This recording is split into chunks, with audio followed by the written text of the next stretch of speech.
ठीक है, तो जनरल टॉपिक लास्ट क्लास में जो किया ना, उसके बाद यहाँ से ऑफिशियली चैप्टर स्टार्ट कर रहे हो। पहला चैप्टर आपका जो है वो फोटो इलेक्ट्रिक इफेक्ट, जिसमें particle properties of wave. Directly start कर रहे हैं। ये लास्ट क्लास में हम लोगों ने ऑलरेडी कर चुके हैं, उसको समराइज किया है यहाँ पर जस्ट, कि पार्टिकल या फिर क्वांटम थ्योरी ऑफ लाइट में, ये प्रीवियस क्लास था जहाँ पर हम लोगों ने खत्म किया था, उसी से कंटिन्यू कर रहे हैं। जहाँ पर ये कहा गया था कि जो मासलेस पार्टिकल होते हैं, उन मासलेस पार्टिकल्स के लिए एक रिलेशन बताया गया था, E equal to P C. और उस मासलेस पार्टिकल में एक हमने मासलेस पार्टिकल को यूज किया था, तो कहा था कि ये फोटोन होता है। अगर आप रिकॉल करोगे तो मासलेस पार्टिकल्स में जो मोस्ट कॉमन था फोटोन, तो उसी से कंटिन्यू कर रहे हैं, मतलब लास्ट क्लास से ही फोटॉन्स के बारे में। तो इनकी कुछ कैरेक्टरिस्टिक्स को समराइज किया है। Photon has zero rest mass, point number 1, ये एक्सप्लेन्ड है लास्ट क्लास में, ये एक तरीके से सिर्फ रिकैप है। Momentum H F by C, या फिर कहीं कहीं पर इसको एच बाई लैम्डा भी लिखते हैं, क्योंकि H into F basically energy होती है, और E equal to P into C का रिलेशन चलता है यहाँ पर, momentum equal to energy divided by speed of light. तो ये कुछ बेसिक बातें हैं जो ध्यान रखना है, अभी आगे क्वेश्चंस भी करेंगे। Zero rest mass, momentum H F by C या एच बाई लैम्डा, या फिर एनर्जी डिवाइडेड बाय सी, इसमें से कोई भी रूल कोई भी चीज लगा सकते हो।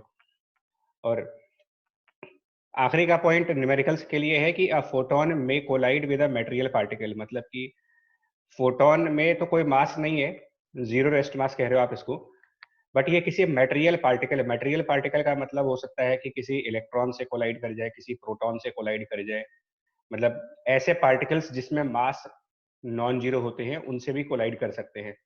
मतलब कि जीरो मास का नॉन जीरो मास के साथ कोलिजन पॉसिबल है, ये ध्यान रखना है आपको।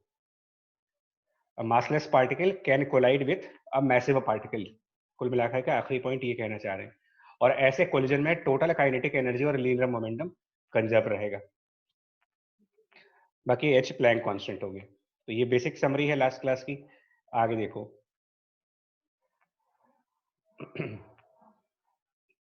पहले तो यहाँ से स्टार्ट कर लेते हैं यार, कुछ बेसिक बातें भी समझनी है मेरे को। तो क्वेश्चंस बहुत होंगे आज, मैं पहले बता दूं आपको, हर हर मतलब 5-10 मिनट के बाद क्वेश्चंस आ जाएंगे आपके सामने। क्या ऑप्शन देंगे इसमें यार? इनकरेक्ट स्टेटमेंट चाहिए आपको इसमें से। Bound electrons absorbs whole energy of incident photon. Isolated free electron cannot absorb whole energy of photon. Classical mechanics permits massless particle to carry energy and momentum. देख के बताओगे इसमें से गलत स्टेटमेंट कौन से हैं? सर फोर्थ वाला तो गलत है। फोर्थ वाला, एनर्जी Yes, और sir. Momentum E equal to PC, गलत किस लिए है ये? सर वो फोटोन Sir, वो massless particle. मासलेस हाँ बिल्कुल सही, सर बिल्कुल 3 सही। एंड 4 दोनों गलत है सर। हाँ, फोर गलत है, क्योंकि ये मासलेस के लिए होता है और इलेक्ट्रॉन में मास होता है। तो इलेक्ट्रॉन के लिए E इक्वल टू पीसी नहीं है, फोटोन के लिए है। तो फोर्थ ऑब्वियसली इनकरेक्ट है। चलिए ठीक है, और आगे बताओ। सर सर 3 भी 3 भी इनकरेक्ट है. सर वो मॉडर्न मैकेनिक्स होना चाहिए था। हाँ, क्लासिकल मैकेनिक्स में तो मासलेस बॉडी का मतलब कोई एनर्जी नहीं होनी चाहिए उसमें। तो 3 भी गलत है, 4 भी गलत हो गया। 1 और 2 के बारे में?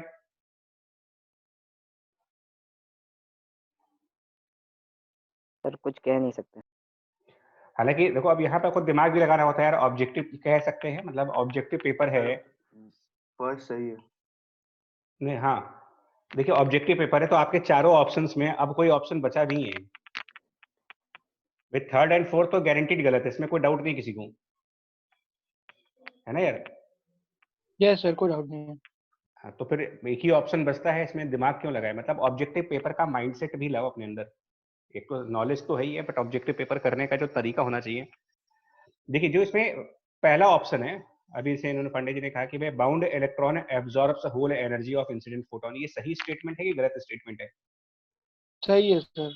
कोई एग्जांपल दे पाओगे जहां पर फोटोन की पूरी एनर्जी को, पूरी एनर्जी फोटोन की कोई बाउंड इलेक्ट्रॉन एब्जॉर्ब कर ले? ऐसा कोई एग्जांपल है आपके सामने जिस बेस पर कह रहे हो कि सही है ये? सर फोटो इलेक्ट्रिक इफेक्ट में ऐसा इलेक्ट्रॉन जिसकी वेलोसिटी 0। हाँ, वो भी कह सकते हो, या फिर हाइड्रोजन का एक्साइटेशन ले लो। एटॉमिक एक्साइटेशन नहीं पढ़ते हो आप लोग? एटॉमिक एक्साइटेशन का फिनोमेना कैसे किया जाता है? इलेक्ट्रॉन को एक्साइटेड स्टेट में ले जाने के लिए क्या कराया जाता है? उसके ऊपर फोटोन का इंसिडेंट कराते हो। Radiation radiation, electron unpaired radiation मतलब फोटोन डालते हो तो फोटोन की एनर्जी इलेक्ट्रॉन एब्जॉर्ब करता है और एक्साइटेड स्टेट में चला जाता है। तो ये तो पॉसिबल फिनोमेना है। बी वाला आंसर तो देखो आ चुका है, आंसर तो बी ही है इस क्वेश्चन का, बट वैसे डिस्कस कर रहे हैं। मतलब ऑप्शन 1 करेक्ट है, स्टेटमेंट 1 करेक्ट है, लेकिन वो हमारे आंसर का पार्ट नहीं, क्योंकि हम लोग इनकरेक्ट स्टेटमेंट को ढूंढ रहे हैं इसमें से। Isolated free electron can not absorb whole energy of photon. फर्क समझना, ऊपर बाउंड इलेक्ट्रॉन की बात कर रहे हैं, नीचे आइसोलेटेड अकेला इलेक्ट्रॉन जिसका दुनिया में कोई नहीं है।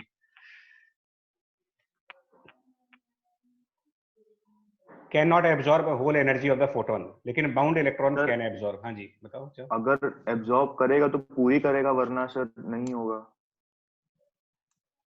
तो नहीं, हाँ नहीं, फर्क समझो ना। आइसोलेटेड मतलब कि एटॉमिक एटम का इलेक्ट्रॉन नहीं है, वो एटम से बाहर अकेला कहीं पड़ा हुआ है, उसके आसपास कोई न्यूक्लियस नहीं है, कोई प्रोटॉन नहीं है, कुछ नहीं है उसके आसपास, आइसोलेटेड फ्री इलेक्ट्रॉन है। तो क्या ये किसी प्रोटॉन को एब्जॉर्ब, किसी फोटोन को एब्जॉर्ब नहीं कर सकता? मतलब इसके पास अगर हम एक फोटोन भेजें, उस फोटोन की अपनी एक एनर्जी हो h इंटू फ्रिक्वेंसी के बराबर, h इंटू फ्रिक्वेंसी जो एनर्जी का फॉर्मूला है उसका h इंटू एफ फोटोन का, तो क्या ऐसा नहीं हो सकता? और ये चीज कौन से पॉइंट से आ रही जानते हो? आखिरी के सर वो पॉइंट से। कोलिजन हो जाएगा। Yes sir. हाँ हाँ, आखिरी वाला पॉइंट कि फोटोन में collide with a material particle, लेकिन ऐसे कोलिजन में टोटल काइनेटिक एनर्जी और टोटल लीनियर मोमेंटम दोनों ही कंजर्व होने चाहिए। तो हम ये मान लेते हैं कि पूरा पूरा फोटोन इलेक्ट्रॉन ने एब्जॉर्ब कर लिया, ये मान लेते हैं। मान लेते हैं कि फोटोन को 100% इलेक्ट्रॉन ने एब्जॉर्ब किया है। तो इसका मतलब अगर फोटोन एब्जॉर्ब हो चुका है तो अब आगे कोई फोटोन तो मिलेगा नहीं आपको, सिर्फ इलेक्ट्रॉन मिलेगा, उसके अंदर एक वेलोसिटी v हो जाएगी। हम ये मान के चल रहे हैं कि फोटोन को एब्जॉर्ब कर लिया गया। इसको मैकेनिक्स में अगर आप समझना चाहते हो, फोटोन एब्जॉर्ब बाय इलेक्ट्रॉन, अगर आप इसको मैकेनिक्स में एनालॉग लेना चाहते हो तो जानते हो ये किसका एनालॉग हुआ? किस टाइप के कोलिजन का एनालॉग हुआ ये? इलास्टिक। इलास्टिक। इन इलास्टिक की दो बॉडीज कोलाइड हुई और आपस में मिल करके एक सिंगल बॉडी बन गई, स्टिक कर गई वो। तो दो बॉडी जब स्टिक करती हैं, वही चीज यहाँ पर कही जा रही है। अच्छा मान लो अगर ऐसा हो गया तो थ्योरी आपसे कह रही है कि वहां पर काइनेटिक एनर्जी और लीनियर मोमेंटम को कंजर्व रखिए। तो चलो करके देखते हैं यार। फोटोन का लीनियर मोमेंटम बताओ, कंजर्वेशन ऑफ लीनियर मोमेंटम से क्या इक्वेशन बनेगी? तो फोटोन का लीनियर मोमेंटम है h by lambda। h by lambda या equal to mv। h by hf by c। और सपोज करते हैं कि इलेक्ट्रॉन इनिशियली रेस्ट पे था, बाद में वो इलेक्ट्रॉन चलेगा, तो यहाँ पर मास इनटू वेलोसिटी, एक इक्वेशन ये बन गई। एक और इक्वेशन बनेगी कंजर्वेशन ऑफ एनर्जी की। तो कंजर्वेशन ऑफ एनर्जी से कोलिजन से पहले वाली एनर्जी hf और कोलिजन के बाद वाली energy half m v square बराबर होनी चाहिए। क्या इन दोनों से आपको v की वैल्यू सेम आ रही है? क्या दोनों इक्वेशंस आपको सेम वैल्यू v की प्रोवाइड कर रहे हैं? देखो पहले वाले से v जो आएगा, फर्स्ट इक्वेशन से v की वैल्यू वो आएगी hf divided by mass into speed of light, लेकिन दूसरी इक्वेशन से v की जो वैल्यू बनेगी वो आएगी 2hf अपॉन m का स्क्वायर रूट। ये दोनों बराबर होने चाहिए। ये दोनों v बराबर होंगे तो इसका मतलब ये पॉसिबल है, और अगर ये बराबर नहीं है तो ये पॉसिबल नहीं है। सीधा सा क्वेश्चन है कि अगर दोनों तरफ से v की वैल्यू सेम आ रही है, मतलब दोनों इक्वेशन साइमल्टेनियसली होल्ड कर रहे हैं, तो दोनों का जो सोल्यूशन है वो साइमल्टेनियस आना चाहिए। एक ऑप्शन और भी करने का है इसको, एक ऑप्शन और तरीका है करने का। फर्स्ट इक्वेशन से जो v आया है इसको हम सेकंड इक्वेशन में भी रख सकते हैं। तो हम सेकंड इक्वेशन में hf equal to half m, एक v स्क्वायर में से एक v को hf upon m into c कर दें और एक v अलग रख दें, v स्क्वायर को v इंटू v करके। अगर इससे देखें तो ये hf कैंसिल, mm कैंसिल, ये आपको एक रिजल्ट दे रहा है कि v 2c के बराबर आना 2c चाहिए। आ जाएगा। ये पॉसिबल ही नहीं पॉसिबल है। नहीं है। लास्ट क्लास में कह चुके हैं अल्टीमेट स्पीड लाइट की स्पीड है, उसके बियॉन्ड कोई नहीं जा सकता। तो ये पॉसिबल नहीं है, क्योंकि मोमेंटम कंजर्व रखना ही है और एनर्जी कंजर्व रखनी है, उसको आप अवॉइड कर नहीं सकते। तो जब उनको कंजर्व करते हैं तो हमें एक ऐसा आंसर मिल रहा है जो मॉडर्न फिजिक्स के लिमिट के बियॉन्ड जा रहा है। यानी कि इलेक्ट्रॉन अगर फ्री इलेक्ट्रॉन अगर फोटोन को 100% एब्जॉर्ब करेगा तो उसको लाइट की डबल स्पीड पर चलना पड़ेगा, इम्पॉसिबल ऑलरेडी। हाँ, ये सर बताओ। इसमें हम लोग ऐसे भी देख सकते हैं क्या सर कि जैसे अगर उसने होल एनर्जी अपनी इलेक्ट्रॉन को दे दी तो उसकी स्पीड जीरो हो जाएगी और वो ऑलरेडी मास जीरो का नहीं पार्टिकल भैया, है तो किसकी एनर्जी भी स्पीड, एक सेकंड, किसकी स्पीड जीरो हो जाएगी? सर फोटोन की सर, क्योंकि उसने तो अपनी पूरी फोटोन की एनर्जी। स्पीड नहीं जीरो होती है। फोटोन कोई रियलिस्टिक पार्टिकल नहीं है कि आप उसकी स्पीड को जीरो कर पाएंगे। वो एक एनर्जी पैकेट है सिर्फ, एनर्जी पैकेट खत्म, उसकी स्पीड की बात ही नहीं करेंगे हम। Okay sir. हाँ, उसकी बात ही नहीं करना आप कभी कि इसकी स्पीड जीरो हो जाएगी। फोटोन की स्पीड हमेशा लाइट की स्पीड है, वो बदलती नहीं है कभी। सर इसमें m को m0 अपॉन 1/√1 - v² नहीं लिख सकते? हाँ, अब ये भी क्वेश्चन है कि लिख सकते हैं कि नहीं। तो इलेक्ट्रॉन्स के केसेस में हम लोगों ने ये कहा था कि देखो, यूजुअली इलेक्ट्रॉन वोल्ट्स की एनर्जीज होती हैं, और पिछली क्लास में हम लोगों ने मास का एक फ्रैक्शन कैलकुलेट करके दिखाया था तुम्हें, अगर आप थे लास्ट, मेरे ख्याल से तुम तो थे लास्ट क्लास में भी, कि Yes, sir. तो उसमें आपने देखा होगा कि मेगा इलेक्ट्रॉन वोल्ट के आगे जाने पर रेस्ट मास और मूविंग मास में ठीक ठाक डिफरेंस आने लगता है। लेकिन 50 इलेक्ट्रॉन वोल्ट का एक एग्जांपल दिया था इलेक्ट्रॉन का, है ना? Yes, sir. 50 इलेक्ट्रॉन वोल्ट तक शायद 0.001% का डिफरेंस आ रहा था मास में। हाँ, तो उसको इग्नोर किया हुआ है इलेक्ट्रॉन के केस में, क्योंकि हम ये, भाई हम एटॉमिक एक्साइटेशन में इलेक्ट्रॉन वोल्ट्स की बात करेंगे, फोटो इलेक्ट्रिक इफेक्ट में इलेक्ट्रॉन वोल्ट की बात करेंगे। तो हम जिन टॉपिक्स को लेकर के डिस्कस करने जा रहे हैं उनमें मास का स्पीड के साथ वेरिएशन इग्नोर किया जा सकता है, क्योंकि हम लोग बहुत हाई एनर्जी वाले फिजिक्स के फिनोमिना को नहीं पढ़ने जा रहे हैं कोई, हम लोग लो एनर्जी इवेंट्स पढ़ने वाले हैं। Yes, sir. क्लियर हो गया पॉइंट? बिल्कुल। लेकिन थियोरेटिकली अगर आप बोल रहे हो तो बिल्कुल सही बोल रहे हो। थियोरेटिकली यहाँ पर मास में वेरिएशन होना चाहिए, थ्योरी वाइज मास बदलेगा, एग्री करते हैं उससे, बट न्यूमेरिकल करते वक्त उसको इग्नोर किया जा रहा है। सर सर फिर सेकंड पॉइंट गलत है ना? हाँ, सेकंड कैन नॉट सही है ना, फिर कैन नॉट एब्जॉर्ब, वही तो मैं पूछ हाँ रहा हूँ। मतलब सही है मतलब स्टेटमेंट सही है, लेकिन हमारे ऑप्शन के हिसाब से नहीं सही, क्योंकि इनकरेक्ट स्टेटमेंट नहीं है वो, स्टेटमेंट करेक्ट है वो। बिल्कुल सही। और देखते हैं यार अगला क्वेश्चन। क्वेश्चंस के थ्रू ही प्रैक्टिस करेंगे, बिकॉज मॉडर्न फिजिक्स में क्या है, जितने ज्यादा क्वेश्चन लगाओगे उतना क्लैरिटी बढ़ती है। हाँ, इसमें बताओ इनकरेक्ट, इसमें भी incorrect regarding photon, rest mass photon का 0 है, तो ये तो करेक्ट स्टेटमेंट है भाई। सर डी डी ये वाला भी गलत है। हाँ, बेसिक पॉइंट पे है। Photon is chargeless particle, correct है। पार्टिकल, उसमें कोई चार्ज नहीं है, ये भी करेक्ट है। एक्सरेज, तो ऑब्वियसली डी इनकरेक्ट होना चाहिए, और वो होगा भी। Yes sir. तो यही मेरा ऑप्शन है। मैंने बेसिक से लेकर के और एडवांस तक का पूरा किया है। आज मैं आपको ये सब कराऊंगा, और इसी के अगली क्लास में ना प्रीवियस ईयर क्वेश्चंस भी कराएंगे, जेई एडवांस से लेकर के मेंस तक का। मतलब मैं मॉडर्न फिजिक्स को एक कंक्रीट यूनिट बनाना चाहता हूँ, जिसका क्वेश्चन कभी भी आए तो 100% स्कोर होके आए इसमें से। नेक्स्ट, इसको देखो, ये एक हाइपोथेटिकल क्वेश्चन टाइप कह सकते हो कि फोटोन के ऊपर ग्रेविटी का इफेक्ट। ठीक है जी। और जेई मेंस में ऐसे ही उल्टे सीधे क्वेश्चंस आ रहे हैं। ठीक है, तो यहाँ पर कह रहे हैं one of the interesting fact about the photon is that photon behave as it has a mass of hf/c²। ये बेसिकली ये जो चीज कही जा रही है, अब कुछ लोग हो सकता है कंफ्यूज कर जाए। अब इसके पहले हम लोगों ने फोटोन के मास को 0 किया है, लेकिन कौन से मास को 0 किया उसके? Sir rest mass. Rest Rest मास। mass.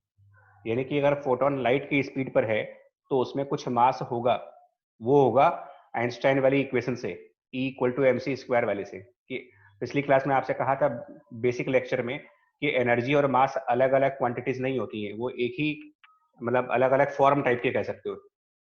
तो अगर एनर्जी है तो मास है, मास है तो एनर्जी है। ये सब जनरल टॉपिक इसीलिए पढ़ाया था मैंने पहले। तो एनर्जी फोटोन की h/f होती है, और आइंस्टाइन के हिसाब से energy and mass are equivalent, so it is m/c²। और यहीं से फोटोन का एक इक्विवेलेंट मास कहा जाता है hf/c², equivalent mass of photon E = mc² वाले फॉर्मूले से। उसके बाद कह रहे हैं कि ऐसा फोटोन फॉल कर गया ग्रेविटी के अंदर, और जस्ट एज द स्टोन, जैसे काइनेमेटिक्स में कोई स्टोन ड्रॉप करते हो तो वैसे ही फोटोन ड्रॉप हुआ है, और उसकी फ्रीक्वेंसी चेंज हो रही है। तो कितनी चेंज होगी ये आपको बताना है इसमें। तो इनका ये कहना है कि जैसे अगर एक फोटोन ले और उस फोटोन की फ्रीक्वेंसी h इंटू एफ, मतलब एनर्जी h इंटू एफ है, फ्रीक्वेंसी f है इसकी,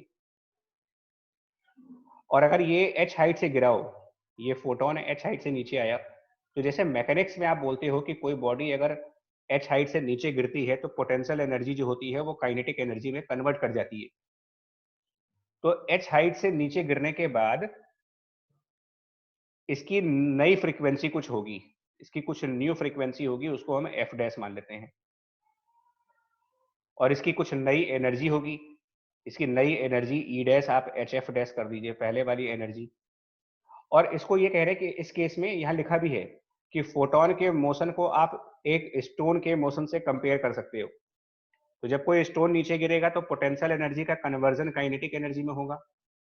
तो ऐसे ही initial energy H F plus mgh की जो पोटेंशियल एनर्जी है, ये कन्वर्ट करके बाद वाली एनर्जी hf डैश के बराबर हो जानी चाहिए, कंजर्वेशन ऑफ एनर्जी, जैसे कि आप नॉर्मल क्लासिकल मैकेनिक्स में लगाते थे वैसा। और मास को रिप्लेस कर देंगे यहाँ पर, तो h into F plus mass को रिप्लेस करके hf बाई सी स्क्वायर कर लेंगे इंटू जी एच। ये दो h अलग अलग आ गए, इसमें कंफ्यूजन हो जाएगी यार। ये जो h है ना यहाँ पर, एक मिनट यार, ये हाइट वाला h है, इसको कोई और, इसको कुछ और से डिनोट करना पड़ेगा, इसको y से डिनोट कर लेते हैं। तो एम जी वाई, वो प्लैंक कांस्टेंट और h मिक्स हो जाएंगे, ये है यार। तो आप एफ डैश की वैल्यू निकालो कितनी होगी। अब यहाँ पर थोड़ा सा दिमाग भी लगाना होता है, हल्का सा ना, थोड़ा सा एक लॉजिक भी लगाओ। वो ये कि अगर आप देखो तो original frequency 7.3 into 10 to the power 14 hertz की है, ऑर्डर देखिएगा उसको, और जो ऑप्शंस हैं वो सिंपली हर्ट्ज में है 1.2, ये नन तो वैसे ही दे रखा है फालतू में। कहाँ 10 टू द पावर 14 की फ्रीक्वेंसी है और उसमें जो चेंजेस आ रहे हैं वो सिंपल हर्ट्ज में आ रहे हैं। तो ऑप्शन देख के ऐसा नहीं लग रहा कि जो चेंज ऑफ फ्रीक्वेंसी है वो बहुत छोटी है? जी सर। बोले लग रहा है? तो हम जो एफ डैश है उसको रिप्लेस करने वाले हैं। एफ डैश को हम रिप्लेस करके क्या करने जा रहे हैं, ओरिजिनल फ्रीक्वेंसी एफ और प्लस डेल्टा एफ। अब हम लेफ्ट साइड पर एच एफ को कॉमन कर देंगे तो ये हो जाएगा 1 plus g into y divided by c square, और राइट हैंड साइड पर भी एच एफ कॉमन कर देंगे तो ये 1 plus delta F divided by F. यहाँ से कर लीजिए, एच एफ को कैंसिल करो, सब 1 1 कैंसिल, डेल्टा एफ की वैल्यू यहाँ से निकाल लीजिए कितनी होगी। काफी छोटी चेंज फ्रीक्वेंसी में आएगी डेल्टा एफ की वैल्यू।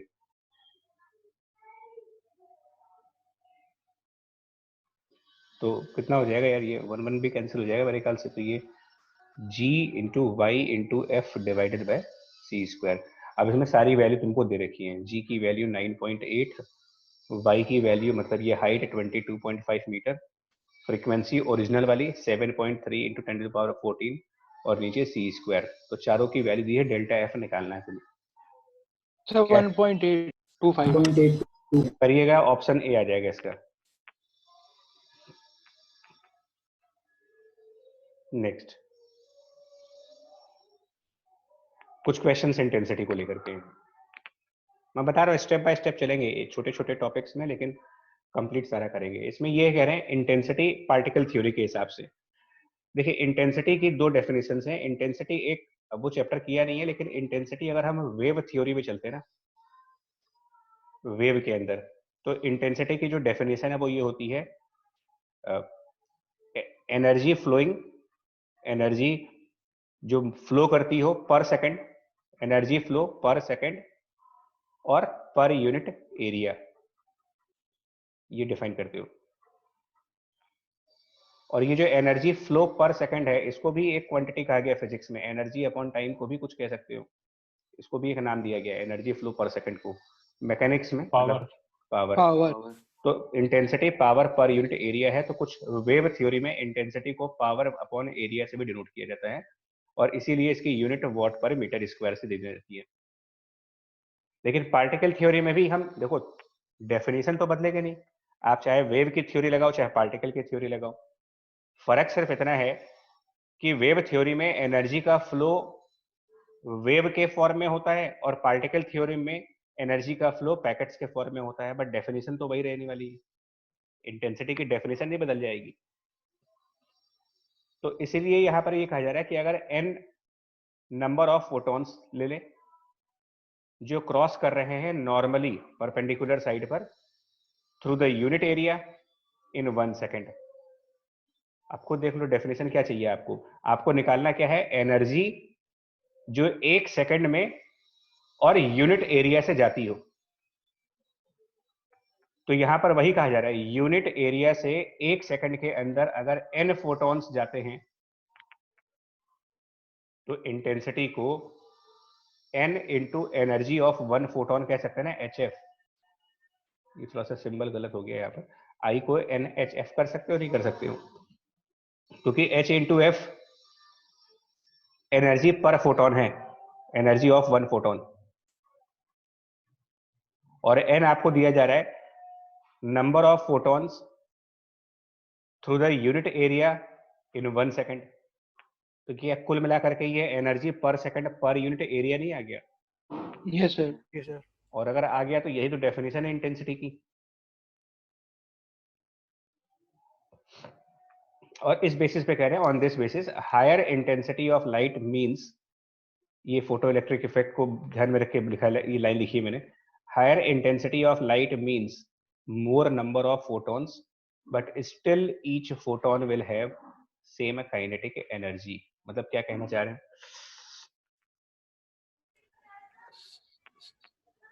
समझो क्या कहना चाह रहे हैं। ये सब क्वेश्चन फोटो इलेक्ट्रिक इफेक्ट में आते हैं कि हम इंटेंसिटी बढ़ाएंगे तो क्या फर्क पड़ेगा। तो पहले तो मुझे ये पता होना चाहिए कि इंटेंसिटी बढ़ाने का मतलब क्या होता है।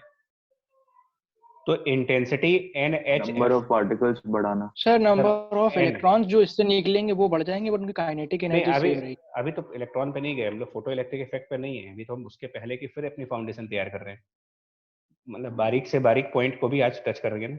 तो मतलब ये on this basis higher intensity का मतलब आप जब क्वेश्चन आंसर करोगे ना, तो क्वेश्चन आंसर करते वक्त आपसे अगर कहीं पर ये कहा जाए कि इंटेंसिटी बढ़ा रहे हैं, तो आप उसका सेंस ये निकालना कि इंटेंसिटी बढ़ाने का मतलब आप n की वैल्यू को बढ़ा रहे हैं, इंटेंसिटी कम करने का मतलब n को कम कर रहे हैं। ये हम मॉडर्न फिजिक्स में जब क्वेश्चंस करेंगे तो इसी चीज को ध्यान में रख करके करेंगे क्वेश्चन।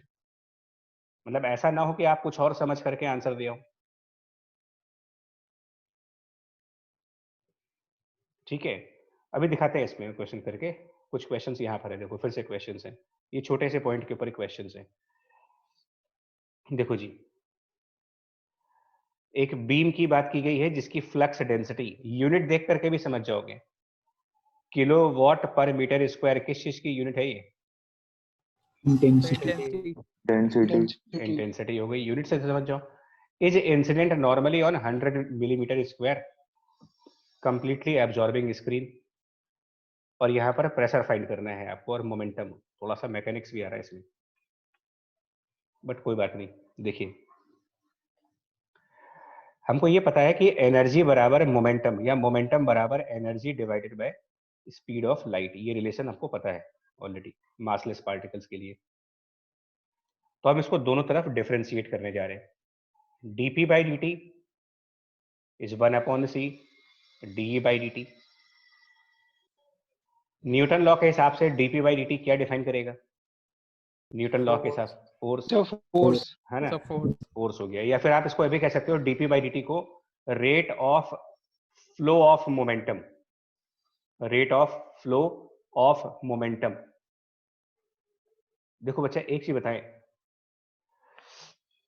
यहां पर थोड़ा सा समझिएगा प्रॉब्लम क्या है। देखने में सब एक जैसा लगेगा, तुम्हें देखने में ये सब एक जैसा लगेगा। Newton law rate of change of momentum की बात करता है ना, या rate of flow of yes momentum की बात सर, करता यस है? सर, चेंज की बात करता है, तो अभी चेंज रेट तो ऑफ हुआ है। Change of momentum. तो ये डिफरेंस समझो, रेट ऑफ फ्लो में और रेट ऑफ मोमेंटम में फर्क है। मैं एक चीज बताऊं आपको, ये rate of flow of momentum है, यानी कोई चीज अगर फ्लो करती है तो वो पर सेकंड कितना मोमेंटम फ्लो कर रहा है, ये उसका एक्सप्रेशन है कि एक सेकंड में जो मोमेंटम फ्लो करेगा वो 1/c into D divided by dt। और डी बाई dt का मतलब एनर्जी पर सेकंड, डी बाई dt मतलब एनर्जी पर सेकंड। एनर्जी पर सेकंड को हम लोग कई जगहों पर पावर से भी डिनोट करते हैं, एनर्जी अपॉन टाइम, पावर। तो power divided by speed of light, ये ध्यान रखिएगा। मैंने पावर का सिंबल इसलिए नहीं लिखा है क्योंकि कैपिटल पी से ऑलरेडी मोमेंटम यूज कर रहा हूं मैं, तो कैपिटल पी अगर मैं पावर के लिए यूज कर दूंगा तो फिर कंफ्यूजन, इसलिए पावर को वर्ड्स में लिख रहा हूं। Power divided by speed of light becomes the rate at which the momentum is flowing in the light, या किसी भी सिस्टम में। Sir sir flow of momentum का मतलब क्या होता है? देखो मैकेनिक्स में कई जगह ऐसी चीजें होती हैं जहां पर सिस्टम फ्लो कर रहा होता है, जैसे कि पानी जब किसी पाइप से फ्लो करे, फ्लूइड मैकेनिक्स से पढ़ते हो तो वहाँ फ्लो की बात करते हो ना। फ्लूइड का मतलब, तो अगर एक पाइप लें और उस पाइप से पार्टिकल्स, मतलब लिक्विड के पार्टिकल्स, पानी के पार्टिकल्स v स्पीड पर चले, फ्लो तो थर्मोडायनेमिक्स में भी यूज करते हो, कई जगहों पर यूज किया गया इसको, कि अगर पानी v स्पीड पर चले तो क्या यहाँ पर फ्लो ऑफ वाटर नहीं कहते हैं कि पानी फ्लो कर रहा है यहाँ पर? जी सर। तो जब पानी किसी पाइप से फ्लो करेगा तो उस पाइप से हम ये कहते हैं कि मोमेंटम फ्लो कर रहा है, यानी कि जब कोई मटेरियल, जब कोई मैटर फ्लो करे एक प्लेस से दूसरी प्लेस पर, और वो भी स्पीड के साथ, तो मतलब मोमेंटम भी तो फ्लो किया। ये सिर्फ एक टेक्निकल वर्ड है, flow of momentum. Flow of momentum का मतलब flow of matter containing momentum. Okay sir. हाँ, फ्लो ऑफ मोमेंटम ऐसे समझिएगा। फ्लो ऑफ मोमेंटम का मतलब कि कुछ मटेरियल है जिसके अंदर कोई मोमेंटम है और वो मटेरियल फ्लो कर रहा है, तो कितनी स्पीड से वो फ्लो कर रहा है पर सेकंड में, उसके रेट को हम dp बाई dt कह रहे हैं, जो कि पावर डिवाइडेड बाय c के बराबर है। अब यहां पर इन्होंने ये भी कहा है कि जो स्क्रीन है वो कंप्लीटली एब्जॉर्बिंग है, स्क्रीन कंप्लीटली एब्जॉर्बिंग।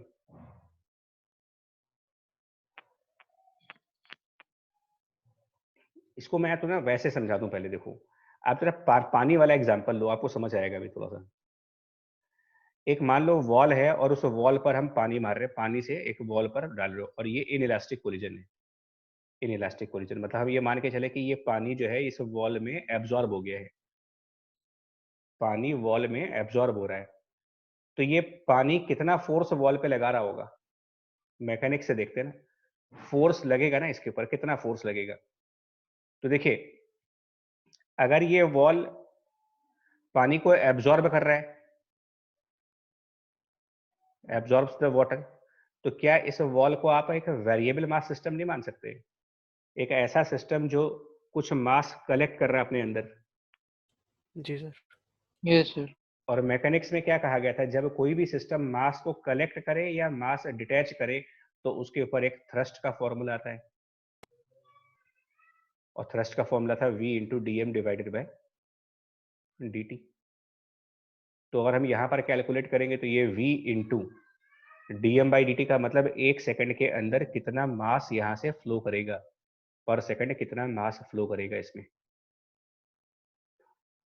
तो अगर पानी v स्पीड पर चल रहा हो तो एक सेकंड में वो कितनी लेंथ कवर कर लेगा ये निकाल सकते हैं। अगर v उसकी स्पीड है तो एक सेकंड में हम v लेंथ कवर करेंगे, और एरिया अगर a हो तो लेंथ इंटू एरिया हो गया वॉल्यूम, जो कि एक सेकंड में कवर होगा, और उस वॉल्यूम को डेंसिटी से मल्टीप्लाई कर देंगे तो ये आ जाएगा कितना मास एक सेकंड में कवर किया जाएगा, और यही मेरा फॉर्मूला हो जाएगा rho a into v square का। मतलब ये वाटर इस वॉल के ऊपर density into area into v square के बराबर की फोर्स लगाएगा। मैंने जानबूझ करके वाटर का एग्जांपल लिया है ताकि मेरे दो पर्पस हो जाए। एक तो मोमेंटम वाले चैप्टर में ये पॉइंट रह गया था, तो वो यहाँ पर है, और इसी के सिमिलर क्वेश्चन अब आपके सामने यहाँ पर है। यहाँ पानी की जगह लाइट है, तो एक स्क्रीन है जो कि 100% एब्जॉर्बिंग है, और इसके ऊपर आप फोटॉन्स भेज रहे हो, जैसे वहां पानी के पार्टिकल्स गिर रहे हैं और यहाँ पर फोटॉन्स। तो अगर ये फोटॉन्स इस वॉल के ऊपर भेजे जा रहे हैं और हर एक फोटॉन के पास h इंटू एफ की एनर्जी है, HF एनर्जी है, HF एनर्जी है, HF एनर्जी है, और अगर हम ये मान लेते हैं कि n फोटॉन्स एक सेकंड में गिरे, n photons falls in 1 second, ये मान के चलिए, तो आप बताओ कि टोटल कितना मोमेंटम गिरा इसके ऊपर। मोमेंटम, क्योंकि एक एक फोटोन का मोमेंटम hf अगर एनर्जी है तो एनर्जी अपॉन स्पीड, हर फोटोन के पास hf/c का मोमेंटम है, और n फोटॉन्स अगर एक सेकंड में स्क्रीन के ऊपर जा रहे हैं तो n से मल्टीप्लाई कर दो, यानी कि ये पूरी चीज हो गई momentum incident on the screen. अगर प्रॉब्लम है तो यहीं पर रोक देना, मुझे बता रहे हैं, बाद में पलटना मुश्किल हो जाता है। मोमेंटम इंसिडेंट ऑन स्क्रीन, ये बात समझ आ गई या नहीं आई, बताएं आप लोग। hf/c मतलब एनर्जी बाई सी, फोटोन का मोमेंटम, और n फोटॉन्स एक सेकंड में गिरे थे। हाँ जी। अब NHF क्या चीज होती है, अभी पीछे इसके बारे में डिस्कस किया था। NHF intensity. Sir intensity. Intensity, तो दिस इज इंटेंसिटी बाई सी हो गया। और इंटेंसिटी की डेफिनेशन कहती है कि ये पावर अपॉन एरिया होता है, तो हम इंटेंसिटी को पावर अपॉन एरिया भी कर सकते हैं। इतना मोमेंटम स्क्रीन के ऊपर गिरा और एब्जॉर्ब हो गया, एब्जॉर्ब हो गया। तो चेंज ऑफ मोमेंटम क्या हुआ, आप बताओगे? चेंज ऑफ मोमेंटम कितना बोलोगे? मैकेनिक्स से कंपेयर कर लिया करो, जब भी प्रॉब्लम हो मैकेनिक्स ले आओ भाई। अगर कोई m मास की बॉडी v स्पीड से गिरे और बाउंस ना करे, वो उसी से चिपक जाए, स्टिक कर जाए, तो उस बॉल के मोमेंटम में क्या चेंज कहोगे? m मास मतलब मैग्नीट्यूड भाई, माइनस तो ठीक है, बिल्कुल सही बोल रहे हो वेक्टर के हिसाब से, mv, क्योंकि स्टिक करने के बाद तो कोई मोमेंटम रहा नहीं उसमें, स्टिक करने से पहले मोमेंटम था। तो ऐसे ही इन फोटॉन्स को अगर 100% एब्जॉर्ब किया जा रहा है तो स्क्रीन पर गिरने के बाद फोटॉन्स में कोई मोमेंटम नहीं है, बट स्क्रीन पर गिरने से पहले उनमें मोमेंटम था। तो जो चेंज ऑफ मोमेंटम है वो बेसिकली पहले वाले मोमेंटम के बराबर ही होगा, क्योंकि बाद में तो कोई मोमेंटम आ नहीं रहा। जब ये एब्जॉर्ब हो गया तो बाद में कोई मोमेंटम नहीं है, तो जो मोमेंटम एब्जॉर्ब होने से पहले है वही हमारे लिए चेंज ऑफ मोमेंटम भी है, और फिर वही हमारे लिए फोर्स भी है। तो ये जो हम लिख रहे हैं ना, पावर बाय एरिया इनटू सी, इस क्वांटिटी को कह दो कि ये चीज हमारे लिए फोर्स की वैल्यू आई। अब आप देख लो, इसके अंदर सब कुछ गिवन है तुम्हें, इसमें जो डेटा चाहिए था वो सब डेटा दे रखा है सॉल्व करने के लिए। पावर दे रखा है, BNC, पावर नहीं बल्कि इंटेंसिटी दे रखी है, इंटेंसिटी। अब आप इसके ऑप्शन देखो कौन से सही है इसमें से। प्रेशर फाइंड करना है और मोमेंटम ट्रांसफर भी निकालना है। तो मोमेंटम ट्रांसफर तो I बाई सी से आएगा। मोमेंटम ट्रांसफर निकालने का मतलब I बाई सी करो, intensity by speed of light, momentum जो ट्रांसफर हुआ I बाई सी। और प्रेशर फाइंड करने के लिए फोर्स बाई एरिया चाहिए आपको, force by area.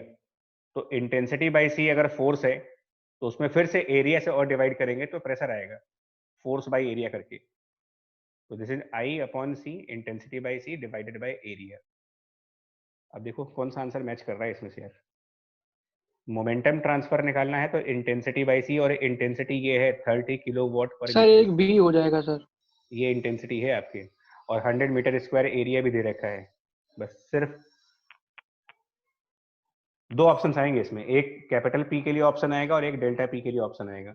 BNC, B और BNC, हाँ, I बाई सी तो सीधा समझ ही आ रहा होगा यार। तो एक तो बी आ गया और फिर सी ऑप्शन। सर ये फोटॉन्स गिरने वाले में थ्रस्ट की बात कहाँ से आई? क्योंकि वो थ्रस्ट की बात नहीं कर रहा हूँ, नहीं मैं थ्रस्ट की बात नहीं कर रहा हूँ। थ्रस्ट का एग्जांपल मैंने पानी को लिया है, और मैं सिर्फ ये, मेरी बात सुनो, दोनों को रिलेट मत करना। मैं सिर्फ ये बता रहा हूँ कि कोई भी फ्लो करने वाली चीज, चाहे वो लिक्विड हो, गैस हो, चाहे वो वेव हो, कोई भी फ्लो करने वाली चीज को अगर आप इंटरप्ट कर दोगे, यानी उसकी फ्लो को स्टॉप करोगे, तो वहां पर मोमेंटम चेंज होगा ही होगा, और उस मोमेंटम चेंज की वजह से फोर्स लगेगा ही लगेगा। मैं सिर्फ एक एनालॉग दे रहा था आपको, मैं थ्रस्ट से बिल्कुल भी कंपेयर नहीं कर रहा इसको। हम बिल्कुल फंडामेंटल पॉइंट पर चल रहे हैं कि फोटॉन्स जो चल रहे थे, जिनमें मोमेंटम था, उनको एक स्क्रीन ने स्टॉप कर दिया, तो फोटॉन के मोमेंटम का चेंज निकाल लेते हैं, और न्यूटन लॉ के हिसाब से वही फोर्स आएगा। सर रेट ऑफ फ्लो और रेट ऑफ चेंज में कोई मैकेनिक्स में हम लोग कोई अंतर मानेंगे? हाँ बिल्कुल होता है, अंतर होता है, बताते हैं अभी।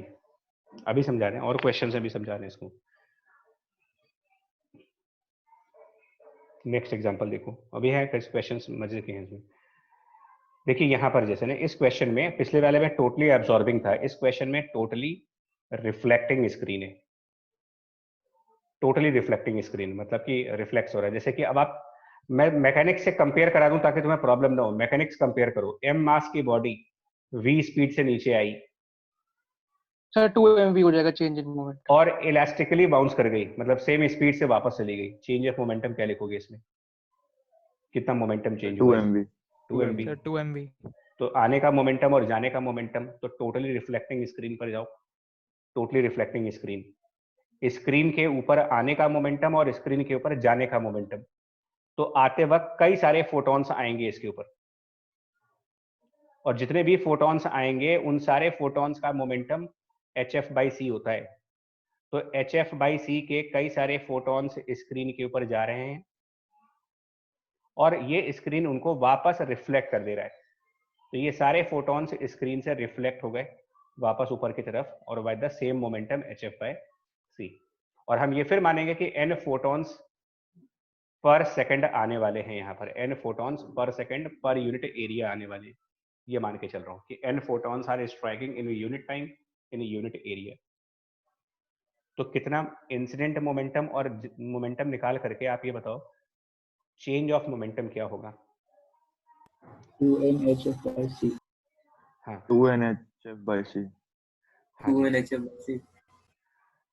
अब हाँ बता दें, इनको आंसर भी देते हैं। एक्चुअली देखो, ये जो 1/c इंटू DE/dt यानी power by speed, rate of flow of momentum, ये समझा देता हूँ तुम्हें। देखिए पावर कैसे निकालेंगे ना, तो पावर यहाँ पे दिया हुआ है कि नहीं दिया हुआ है? मेरे ख्याल से पावर नहीं दिया है। तो फिलहाल पावर को हम यहाँ पर कुछ, या इंटेंसिटी को आई मान लें, तो इंटेंसिटी इंटू एरिया पावर, और पावर डिवाइडेड बाय c। ये चीज आप कह सकते हो कि ये हमारा वो रेट है, rate of flow of incident momentum, rate of flow of incident momentum. और इतना ही रेट ऑफ फ्लो, इतना ही रेट ऑफ फ्लो है रिफ्लेक्टेड मोमेंटम का। मतलब इसको ऐसे भी समझते हैं कि एक सेकंड में कितना मोमेंटम आ रहा है और एक सेकंड में कितना मोमेंटम जा रहा है, ये समझो आप। IA/c ये एक सेकंड के अंदर स्क्रीन पर आने वाला मोमेंटम है, और IA/c ही एक सेकंड में स्क्रीन से जाने वाला मोमेंटम है। तो फिर स्क्रीन से चेंज होने वाला मोमेंटम कितना होगा? Sir 2AI/c। हाँ, क्योंकि वेक्टर के हिसाब से चलेंगे तो 2IA/c ये rate of change of momentum कह सकते हो।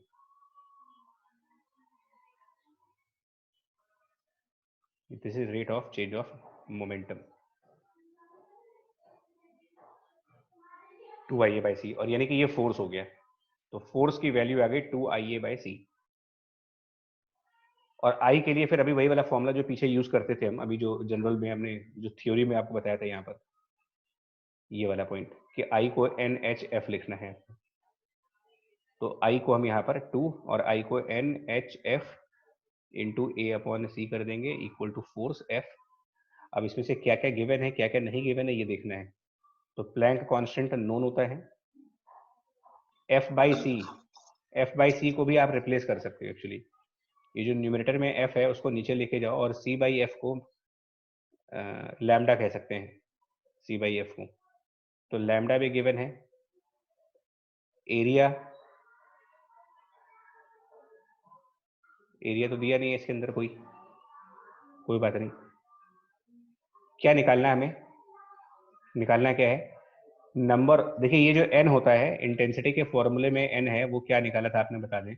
यहाँ n को लिया है total number of photons flowing through the unit area, यानी कि ये जो n इंटू a का प्रोडक्ट है, ये basically total number of photons आ जाएंगे आपके, total photons falling per second. और यही पूछा गया है आपको, F इंटू λ/2h, यही पूछा है, नंबर ऑफ फोटॉन्स ही पूछे हैं। अब वैल्यू बता दो कितनी होगी, सब दे रखा है, फोर्स सर 1 बी न्यूटन आएगा।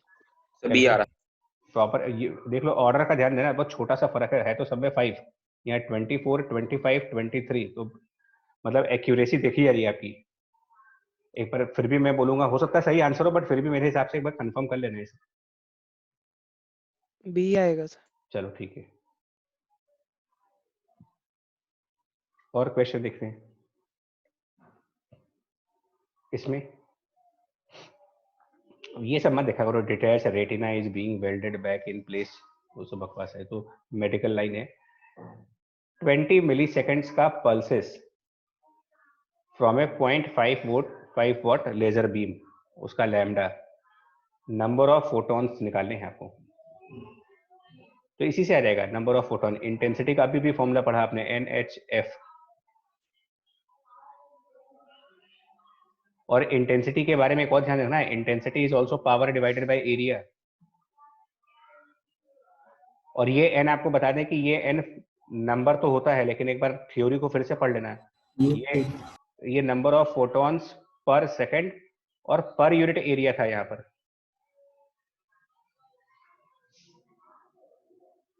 अब बताओ हो जाएगा ये सर कर लेंगे सर। आपको यहाँ पर क्या निकालना है, नंबर ऑफ फोटॉन्स, लेकिन पर सेकंड नहीं कह रहा है, यानी कि टोटल नंबर ऑफ फोटॉन निकालने हैं, यानी कि n इंटू ए निकालना है, n इंटू ए, तो वो हो जाएगा पावर डिवाइडेड बाई HF। सीधा सा ये भी कर सकते हैं, पल्सेस क्या है? Power by HF। ये n इंटू ए जो है ये आपका टोटल नंबर ऑफ फोटॉन्स है, total number of photons. MS क्या है? बता रहे बच्चा, एक मिनट यार, किसकी बात कर रहे हो आप, क्या चीज? एमएस वो ये कह रहा है कि 20 मिली सेकेंड्स में 0.5 वॉट जो मतलब एनर्जी इससे निकाल सकते हैं एक तरीके से, टोटल एनर्जी कितनी आएगी। मतलब ये जो पल्स है वो 20 मिली सेकेंड्स के लिए ऑपरेट करेगा, तो यानी कि 20 मिली सेकेंड्स में कितने फोटोन निकलेंगे वो आएंगे। सुन तो लो, क्योंकि जो पावर बाई HF कर रहे हो इससे आपको नंबर ऑफ फोटोन तो मिल रहे हैं, लेकिन पर सेकंड मिल रहे हैं, तो तुम्हें कैलकुलेट करना है 20 मिली सेकेंड्स के टाइम के लिए। मतलब फाइनली जो मेरा आंसर होना चाहिए वो क्या होना चाहिए, आंसर होना चाहिए power divided by HF, which gives me number of photons in 1 second. 20 milli second है तो उससे और मल्टीप्लाई करो, यानी टाइम से मल्टीप्लाई कर दीजिए। अब आपके पास finally total number of photons आ गए। This is total number of photons. Sir ये पल्सेस का मतलब क्या होता है? पल्सेस यार अब टेक्निकल वर्ड है। फ्लैश जैसे ऑन करते हो तो फ्लैश ऑन करते हो तो फ्लैश एक टाइम के लिए होता है ना खाली, लाइट परमानेंट नहीं जला रखी है बल्ब को, एक पल्स मतलब फ्लैश की तरीके से लाइट ऑन करते हैं।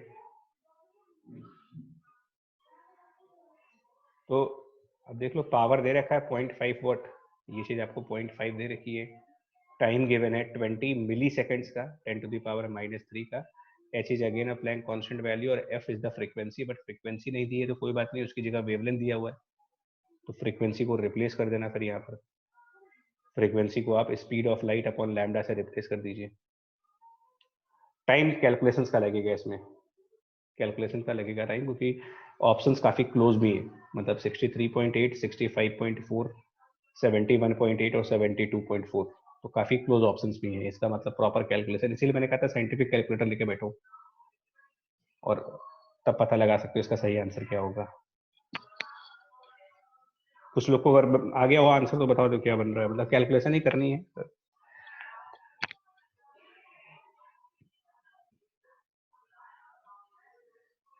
चलिए छोड़ दें इसको, फिर आप कर लेना, बताना।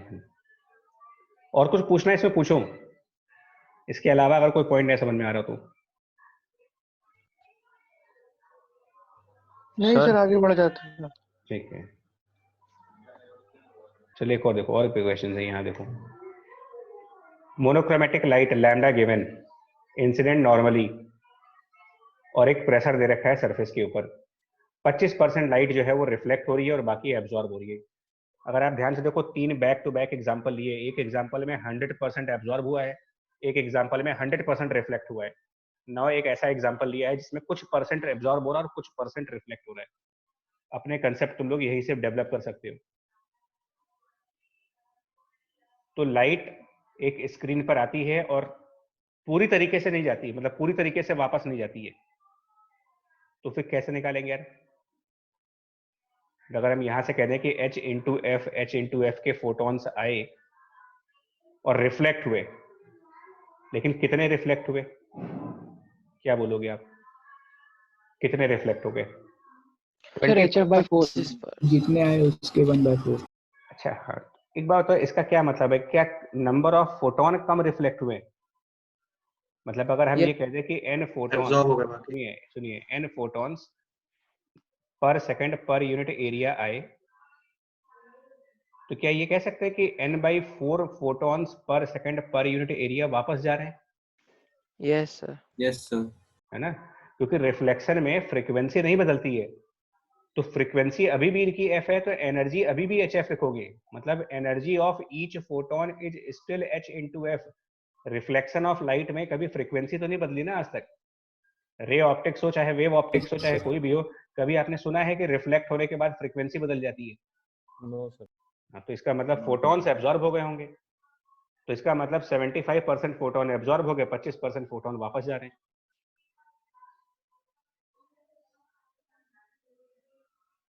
ठीक है, बात बोलो, ठीक है। अब बताओ आने वाला मोमेंटम कितना है, मतलब फ्लो, मतलब रेट हाँ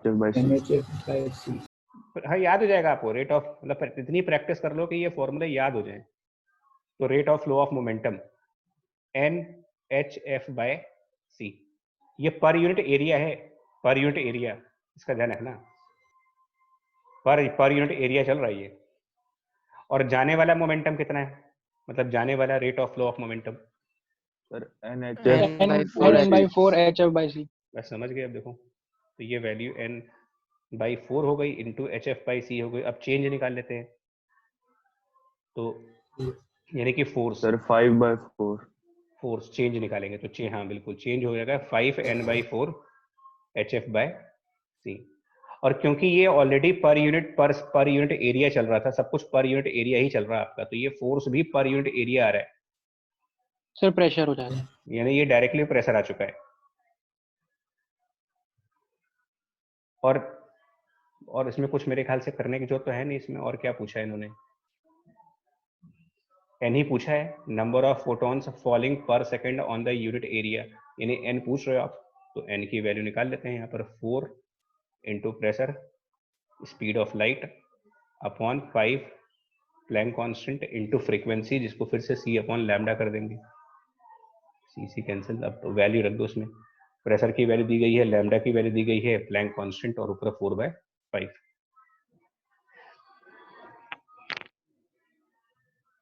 आप आंसर मैच कर लेना यार, सब्जेक्ट के आंसर थे मेरे पास लेकिन बहुत जल्दी में लिख नहीं पाए। तो हो तो जाएगा अभी, बोलो। ये सब एक ही कैलकुलेशन कर लेंगे सर, सब एक ही कंसेप्ट के ऊपर है जी। हाँ जी बच्चा, इसको बताओ।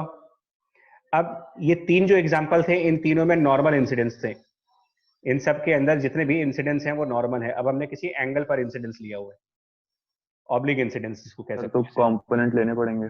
हाँ जी बिल्कुल। इसमें देखो थोड़ा सा ध्यान रखने वाला होता है, इसमें बहुत एक माइनर स्टेप होता है एक, जहां पर मिस्टेक की जा सकती है। मैं कह रहा हूँ कि चार एग्जाम्पल बैक टू बैक हैं और चारों में सब कुछ कवर हो गया, पर 100% एब्जॉर्ब, 100% रिफ्लेक्ट, पार्शियल एब्जॉर्प्शन। इसको कोलिजन से कंपेयर करो, परफेक्टली इलास्टिक, परफेक्टली इनइलास्टिक और पार्शियल हेड ऑन वाला। उसके बाद ऑब्लिक वाला आ गया एंगल पर, तो अब ये एंगल पर लाइट आ रही है, कंपैरिजन करके देखूं तो देखो क्या होना चाहिए इसमें क्वेश्चन के हिसाब से। इस मिरर पर एक पैरेलल बीम तो आ रही है, लेकिन वो पैरेलल बीम एंगल पर आई है ऐसे करके, तो हम ऐसे दिखा रहे हैं यार, ऐसे करके हम दिखा रहे हैं कि एक पैरेलल बीम इसके ऊपर स्ट्राइक हुई।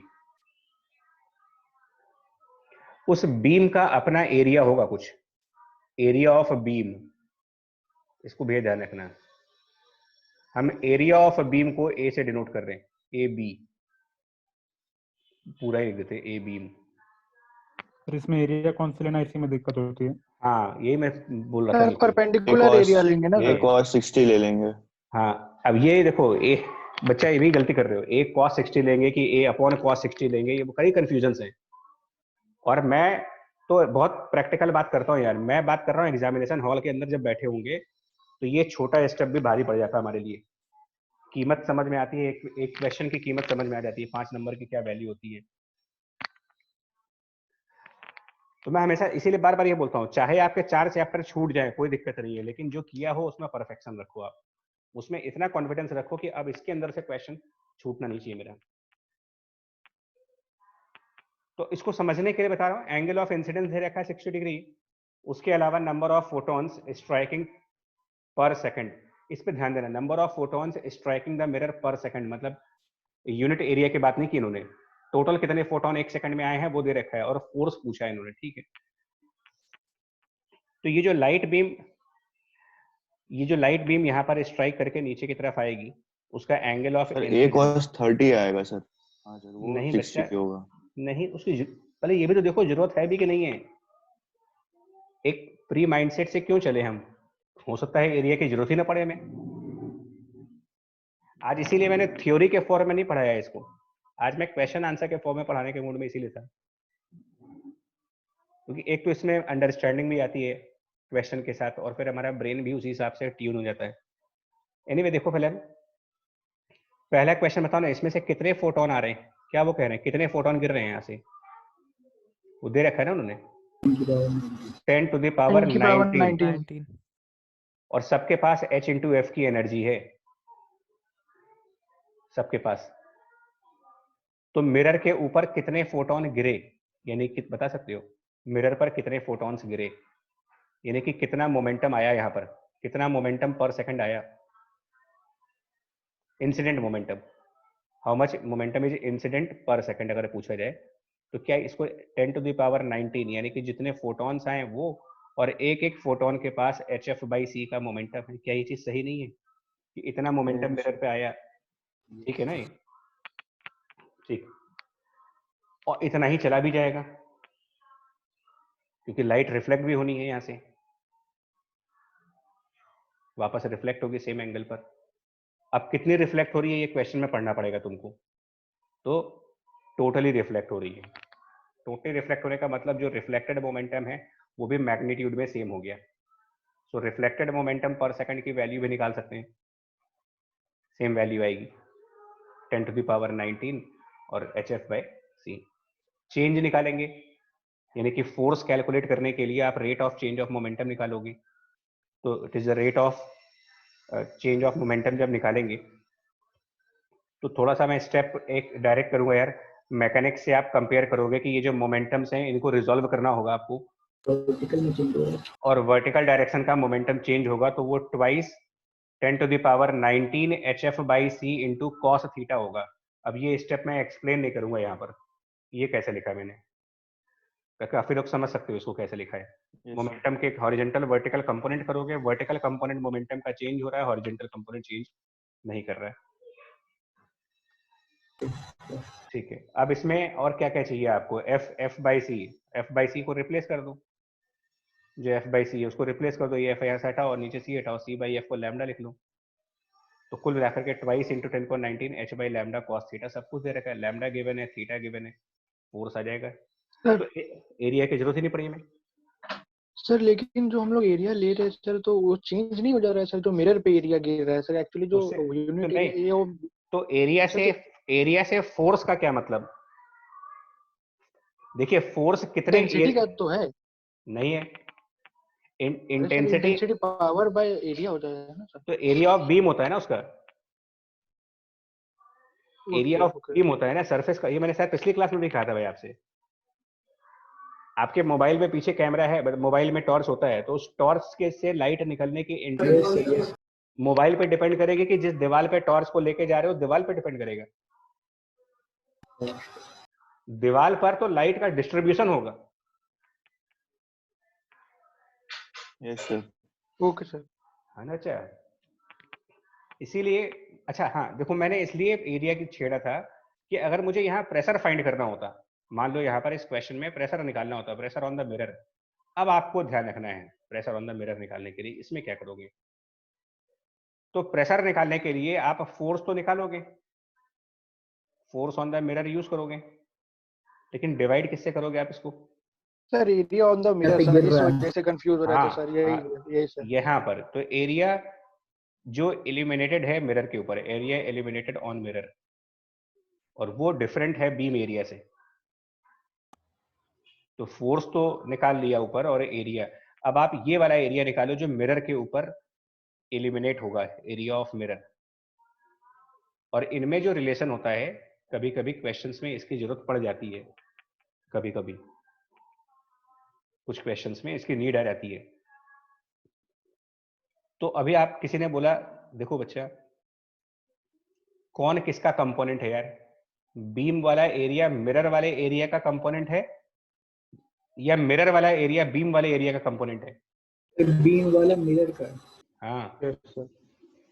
तो जब कंपोनेंट्स करोगे ना, तो जो बीम का एरिया है ये मिरर वाले एरिया में cos 60 मल्टीप्लाई होगा।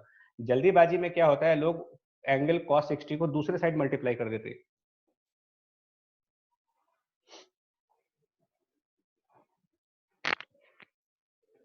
सर ये समझ नहीं आया।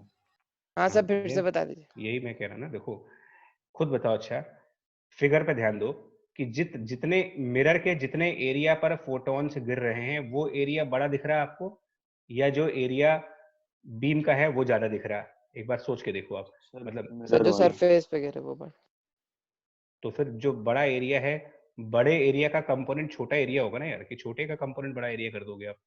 यस सर, ठीक है सर। तो ये तो मतलब मैथ से हम लोगों ने करा है। बिल्कुल मैथ ही है, और क्या है? ठीक है सर। मैथ्स है ही, प्रोजेक्शन का मतलब ही यही होता है। Yes sir. तो बस इसमें ध्यान देना, क्योंकि कभी ज्यादातर क्वेश्चंस में क्या होता है, तो यहाँ पर area of beam upon cos 60 हो जाएगा एक्चुअल में। बस यही एरर होती है, इनटू cos 60 और अपॉन cos 60 का प्रॉब्लम होता है। और वो प्रॉब्लम इसलिए होता है कि हम लोग ना, एक ट्रेडिशनल हमारा माइंड सेट हो चुका होता है, 2-2.5 साल पढ़ते पढ़ते ना हमको यही आता है, जैसे ही कंपोनेंट सुनते हो आपका ब्रेन अपने आप आपको सोचने का टाइम भी नहीं देता, वो ब्रेन ऑटोमेटिकली कहता है लगा दो cos थीटा। तो यही सुनते आए हो 2 साल से, तो आप थिंकिंग का टाइम ही नहीं मिलेगा, रिएक्ट करने का टाइम मिलता ही नहीं है, वो ब्रेन का नेचर ऐसा ही है। 2 साल से जो चीज पढ़ते आ रहे हो, कंपोनेंट सुनते ही आपके माइंड में पहला थॉट आता है cos थीटा। ये भी नहीं आता कि sin थीटा भी हो सकता है, और ये भी नहीं आता कि अपॉन cos थीटा भी हो सकता है।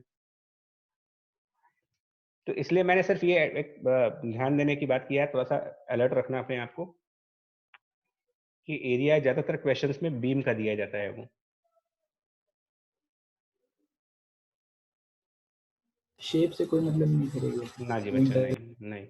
अभी और भी क्वेश्चंस करा देते हैं, चलो अभी देखते हैं, शायद भी होंगे। मैं तो मिरर का तो दिया, एक और देख लो ये वाला, ये शायद HCV का ही क्वेश्चन है, फोटो इलेक्ट्रिक इफेक्ट चैप्टर का। इसमें भी टोटली रिफ्लेक्टिंग मिरर है, टोटली रिफ्लेक्टिंग मिरर। और ये जो कंसेप्ट करा रहे हैं, इस पर रिसेंट 19 या 20 में एडवांस में भी क्वेश्चन है, ये जो टॉपिक पढ़ रहे हो भी आप, इसीलिए back to back number of question ज्यादा रखे हैं इसके ऊपर। तो ये मैं छोड़ दे रहा हूँ प्रैक्टिस के लिए, बिकॉज HCV का फोटो इलेक्ट्रिक इफेक्ट चैप्टर उठाओगे, उसमें है ये क्वेश्चन, 7th या 8th क्वेश्चन है, कुछ ऐसा ही है। एक बार ट्राई करना है। मतलब इसमें ये है कि एक लेंस के थ्रू लाइट जाती है, और वो जो लेंस है वो 30% ही दूसरे साइड जा पाती है। मतलब यानी एक तरीके से ये लेंस आइडियल नहीं है, 70% लाइट ये लेंस एब्जॉर्ब करता है, और 30% लाइट ये सामने ऊपर वाले मिरर के ऊपर जाती है। और ये मिरर जो है वो 20 ग्राम का है, और इस मिरर का इक्विलिब्रियम चाहिए आपको, इक्विलिब्रियम। तो यहाँ सोर्स की पावर पूछी गई है कि सोर्स कितने पावर का होना चाहिए। तो ये तो पहले इतना समझ आ रहा होगा कि ये सर मिरर को इक्विलिब्रियम पर कैसे रख सकते हो। अगर उसके अंदर मास है तो इक्विलिब्रियम पर कैसे हो जाएगा वो? कौन कौन बैलेंस करेगा फोर्स ऑफ ग्रेविटी को इसकी? Radiation pressure. सर रेडिएशन का फोर्स जो है, हाँ, ये जो light force exerted by photon, photons, हाँ, कि फोटोन मिरर पे गिरेंगे, वो उनका मोमेंटम बदलेगा, तो फोटोन मिरर पे फोर्स लगाएंगे, वही फोर्स इसके वेट mg को बैलेंस करेगा। अब ये हिंट है, बाकी इसको एग्जीक्यूट करके आंसर मैच कर लेना HCV से। एक और क्वेश्चन है इसके ऊपर।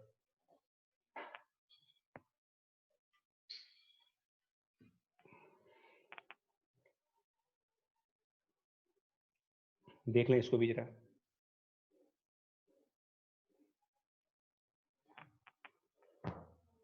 क्योंकि जो आउट ऑफ ट्रेंड क्वेश्चंस होते हैं ना, इनमें ही दिक्कत होती है यार। जो ट्रेडिशनल क्वेश्चन है, अब जैसे फोटो इलेक्ट्रिक इफेक्ट में कोई पूछ ले थ्रेशोल्ड फ्रीक्वेंसी, तो 90 सबको आता है वो। लेकिन ये जो क्वेश्चंस है ना, ये एक तो लैंग्वेज में कंफ्यूज करते हैं हमें, प्रैक्टिस कम होती है इनकी। पढ़ लिया आपने इसमें? Sensor is exposed for the time t to a lamp of power p located at the distance l, sensor has opening area, that means ये सब दे रखा है।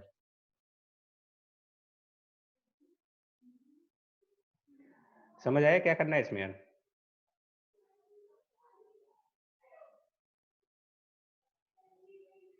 बोले भाई।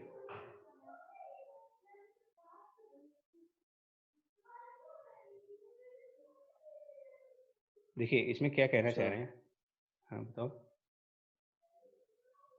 बोलो बच्चों को। यहाँ पर एक सोर्स है, मतलब लैंप। सेंसर एक सर्कुलर डिस्क टाइप का मानता हूं मैं, एक सेंसर मानिए जो सर्कुलर डिस्क टाइप का हो, और उस सेंसर की डायमीटर 4D है, यानी कि रेडियस उसके 2D के बराबर है, ऐसे मान लीजिए। लैंप को हम कंसीडर करेंगे एक पॉइंट सोर्स की तरीके से, पॉइंट सोर्स की तरीके से। उसका डिस्टेंस दिया हुआ है तुम्हें L के बराबर, ठीक है। अब यहाँ पर क्या कहना चाह रहे हैं, जो लैंप है इससे जो लाइट निकलेगी, यानी कि जो फोटॉन्स निकलेंगे, क्योंकि ये पॉइंट सोर्स मान रहे हो, तो इसके फोटॉन्स इसके चारों तरफ 3 डायमेंशनल स्पेस में हर डायरेक्शन में निकलेंगे। जो फोटॉन्स होंगे वो एमिट होंगे in all the possible directions. तो क्या वो सारे के सारे फोटॉन सेंसर से क्रॉस करेंगे? अगर नो उस सर, कोर अगर वाला जो होगा। हाँ अगर सर, हाँ बोलो। सर पावर को सॉलिड पहले एंगल वाले कौन से 4 पाई आर से कर देंगे डिवाइड, 4 पाई आर स्क्वायर से, तो उससे सर यूनिट एरिया का मतलब एल डिस्टेंस पे आ जाएगा, फिर उसको मल्टीप्लाई कर देंगे इसके एरिया से, तो उतने में आ जाएगा इंटेंसिटी।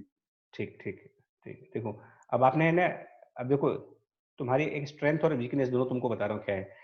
तुमने सोच तो सही लिया है, तुमने ये सोच लिया है कि क्या करना है और सोचा सही है, लेकिन इसकी एग्जीक्यूशन में गलती होगी। अब एग्जीक्यूशन में गलती होगी। मैं बार बार उसी की तरफ आपको वार्निंग दे रहा हूं।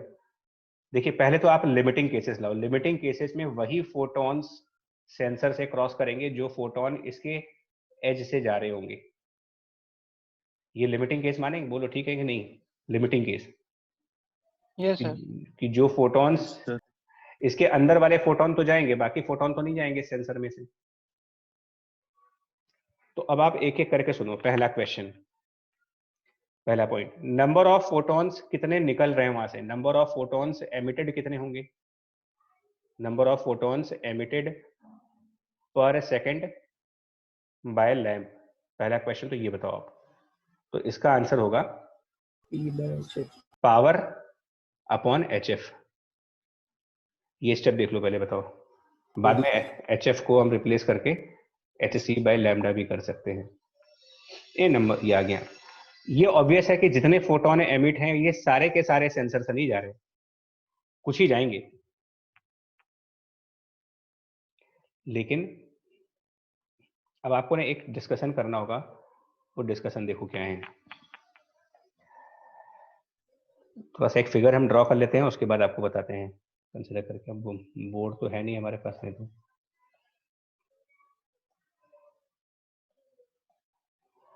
आपको ऑलमोस्ट एक स्फेरिकल जैसा ऑब्जेक्ट बनाओ, ठीक है, एक स्फेरिकल टाइप ऑब्जेक्ट। अब इसको ऐसे समझो कि अगर हमने सेंटर पे कोई सोर्स रखा हो, यहाँ पर सेंटर पे अगर एक सोर्स रखा है और इससे फोटॉन्स चारों तरफ निकलते हों, हर डायरेक्शन में फोटॉन्स निकल रहे हैं इनमें से, ठीक है ना? तो आप इंटेंसिटी की वैल्यू क्या लिखोगे अगर इससे हर डायरेक्शन में फोटॉन निकल रहे हैं चारों तरफ 3 डायमेंशनल स्पेस में, और ये स्फीयर r रेडियस का मान लेते हैं। ये जो स्फीयर कंसिडर किया है इसकी अपनी एक रेडियस r है। तो टोटल, हाँ सुनो सुनो बताओ, ठीक है, total photons falling on the sphere, क्या ये उतने ही नहीं होंगे जितने की लैंप से निकल रहे होंगे? Yes sir. ये तो मानते हो ना कि लैंप से जितने फोटोन निकलेंगे वो सब इस स्फीयर पे गिरेंगे। एग्री हैं या नहीं बताएं? Yes sir. Yes sir. Sir तो कोन और स्फीयर का वॉल्यूम रेशियो देखेंगे। हाँ, एक्चुअली हमको जो निकालना है, हमको एक कोनिकल रीजन के अंदर निकालना है। हमको स्फीयर के अंदर एक कोन बनाना पड़ेगा और हमें ये पता लगाना पड़ेगा कि इस कोन के अंदर से कितने फोटोन निकल रहे हैं। आपको ये पता लगाना है। जो पिछला क्वेश्चन है वो इनडायरेक्टली ये है कि इस कोनिकल पोर्शन के अंदर कितने फोटॉन्स जाएंगे। सर बोले सर बोलो सर, सॉलिड एंगल का कॉन्सेप्ट यूज हो सकता है? अगर आता है तो लगा लो, सॉलिड एंगल कंसेप्ट आता है तो। अच्छा मना नहीं करेंगे हम, बट मेरा पॉइंट ये है, देखो बोलने का, उसको अदरवाइज मत लेना, कि कंसेप्ट्स को बोलना और कंसेप्ट्स को पेपर पे अप्लाई कर पाने में फर्क हो जाता है। और मैं 100% श्योर हूं कि आप में से जितने लोग हैं या बहुतों को सॉलिड एंगल का रियल कंसेप्ट पता भी नहीं होगा। सुना होगा कहीं पर, कहीं ना कहीं सुन लिया हो जरूर होगा, किसी ने बोला होगा। तो ऐसा ही यूनिट में देखा ऐसा ही कहीं देख लिया होगा, कहीं गूगल में मिल गया होगा, कहीं दोस्त ने बता दिया होगा। लेकिन पूछो कि भैया सॉलिड एंगल होता है क्या, पहले समझाओ जरा, और इसका एप्लीकेशन कैसे करते हैं, वहां पर सरेंडर कर देंगे यार। पता है बस क्या होता है, लेकिन कभी अप्लाई नहीं किया कहीं। बस यही बात हुई थी मेरी, यही बात। देखो करने जा रहे हैं इसको, सुनो अभी आप ये तो समझ गए ना कि हमें अब हमारा पर्पस क्या है। हमारा पर्पस है इस जो हमने ये जो कोन बनाया है, हमको ये पता लगाना है कि कितने फोटॉन्स इस कोन के अंदर से निकल रहे हैं, क्योंकि जितने भी फोटॉन इस कोन के अंदर से हैं वो सारे के सारे हमारे उस सर्कुलर सेंसर के ऊपर जाएंगे।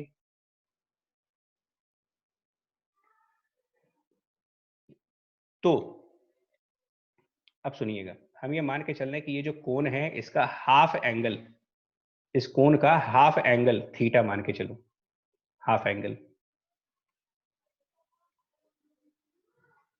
और इधर भी थीटा मान लेंगे हाफ एंगल। अगर मुझे किसी तरीके से ACB का एरिया मालूम चल जाए, सुनना, अगर मुझे किसी तरीके से पोर्शन ACB का एरिया मालूम चल जाए किसी तरीके से, तो क्या ये कहना सही है कि P lambda upon HC divided by 4 pi R square into area of portion ACB, ये वही नंबर ऑफ फोटोन है जो सेंसर पे जा रहे हैं?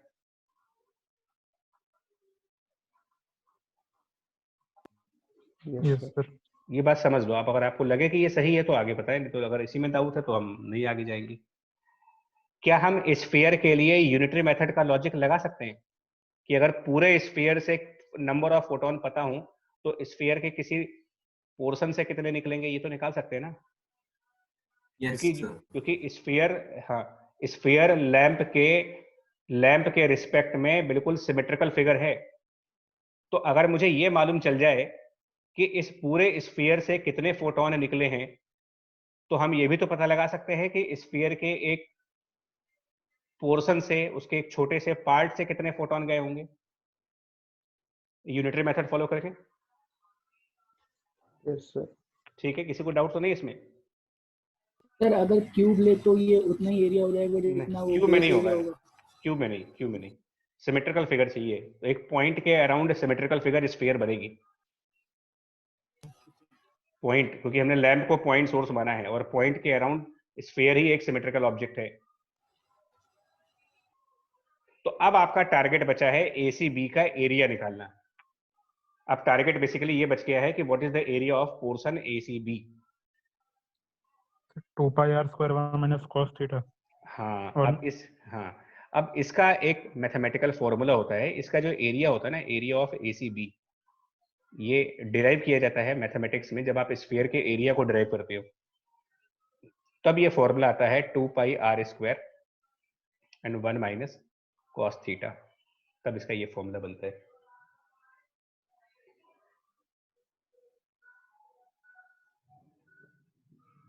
ये स्फीयर के किसी पार्ट के एरिया का formula 2 pi are square 1 minus cos of theta, जिसमें थीटा स्फीयर के उस पार्ट का हाफ एंगल है। हेमी स्फीयर ले लो, हेमी स्फीयर के लिए हाफ एंगल 90 डिग्री होगा, तो cos 90 0, हेमी स्फीयर का area 2 pi are square. Complete sphere के लिए थीटा हो जाएगा 360, half angle 180 degree, cos 180 degree minus 1, 1 minus minus 1, total area बन जाएगा 4 पाई आर स्क्वायर। ये स्फीयर के एरिया का डेरिवेशन देखोगे तब आएगा समझ में।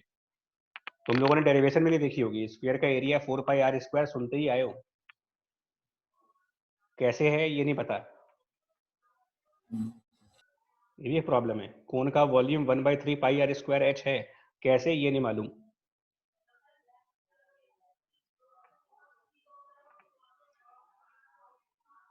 तो फिलहाल 2 पाई आर स्क्वायर 1 माइनस, और ये हम प्रूफ करेंगे लेकिन अभी नहीं, ये जब आपको मोमेंट ऑफ इनर्शिया का लेक्चर लेंगे तब आपको दिखाएंगे कैसे होगा ये। 2 pi are square 1 minus cos theta sphere के एक पोर्शन का एरिया होता है।